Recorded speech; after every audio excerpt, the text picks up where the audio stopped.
সেই কাৰণে আমি নিৰলসভাৱে ৰাইজৰ হৈ কাম কৰি যোৱাৰ প্ৰচেষ্টা কৰোঁ।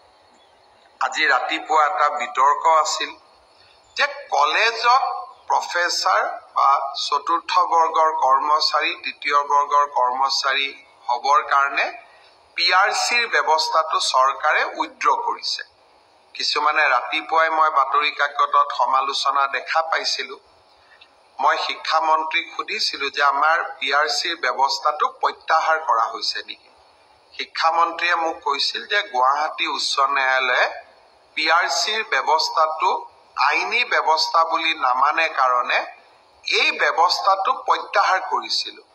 কিন্তু তাৰ পৰিৱৰ্তে আমি এটা ডাঙৰ সেফগাৰ্ড দিছিলোঁ যে অসমত যদি কোনোবাই চাকৰি কৰিব খোজে তেওঁ অসমীয়া, বড়ো বা বৰাক উপত্যকাত চাকৰি কৰিব খুজিলে বঙালী, হিন্দী ভাষা জানিব লাগিব। অৰ্থাৎ লোকেল লেংগুৱেজ নাজানিলে আমাৰ অসমৰ মহাবিদ্যালয় হওক, চৰকাৰী কাৰ্যালয়তে হওক, কোনেও চাকৰি কৰিব নোৱাৰে। অৰ্থাৎ আমি লোকেল লেংগুৱেজৰ ওপৰত ইমানেই গুৰুত্ব দিছিলোঁ যাতে বাহিৰৰ পৰা কোনেও আহি অসমত চাকৰি ল'ব নোৱাৰে।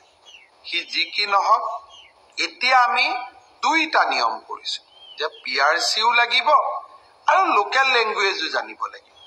মই ভাবোঁ যে অসমৰ প্ৰতিটো পোষ্ট, প্ৰতিটো চাকৰি আমি অসমৰ স্থায়ী বাসিন্দা, PRC ডক্টৰ মনমোহন সিঙৰো আছে, কিন্তু প্ৰকৃত স্থায়ী বাসিন্দাই যাতে চৰকাৰী চাকৰি পায় তাৰ বাবে আমাৰ প্ৰচেষ্টা অব্যাহত থাকিব।